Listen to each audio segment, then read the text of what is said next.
My name is Celia du Toit. I'm from Pretoria. I'm currently 32 years old. I work for FME Commercial as a regional information manager. I was in a car accident in 1996 when I was 14 years old. We were on our way to a game farm, and on the way there, just outside Louis Trichardt, the car rolled and I fell out and the car fell on me. I used to be a wheelchair tennis player representing South Africa. My highest South African ranking was number 2 and my highest world ranking was number 36 in the world. After I used to play tennis, I was the chairperson of Wheelchair Tennis South Africa up until June this year. Being disabled in South Africa, it opened me up to the challenges we face each day with places not being accessible and then people advertising being accessible and not really be. So yeah, but I mean, you can choose to carry on or sit down after that.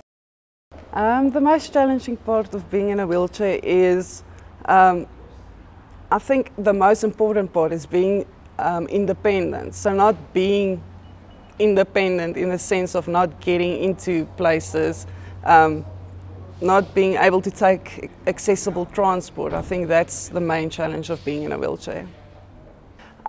Yes, I'm driving a Hyundai iX35. The reason why I chose it, the main reason is for the rear view camera and the fact that I'm on the road most of the time for my job.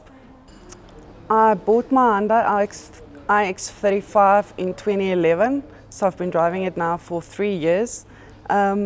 Yes, I like the features of the car, the rear view camera, the height of the car, especially when you're on the road for long periods of time. And yes, when driving on the rural roads with the potholes, it's great with the bigger wheels.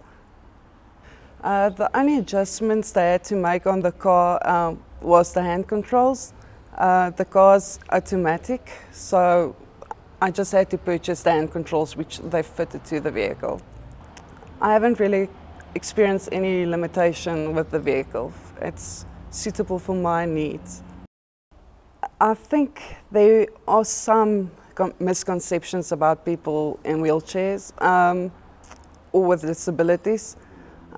I think people think because you're in a wheelchair you can't always think for yourself, and they would always ask if there's an able-bodied person with you, ask them the questions. But in the end of the day, we're just in a wheelchair and we think the same as a normal person. My proudest achievement recently was when we traveled to Alaska. My husband and myself, we traveled to Alaska on our own. He's also in a wheelchair, and people were just amazed that we could do it on our own. I love traveling, going to live concerts, visiting with friends, going to the movies for fun. My message to people with disabilities out there is live your life and take up any challenge you can.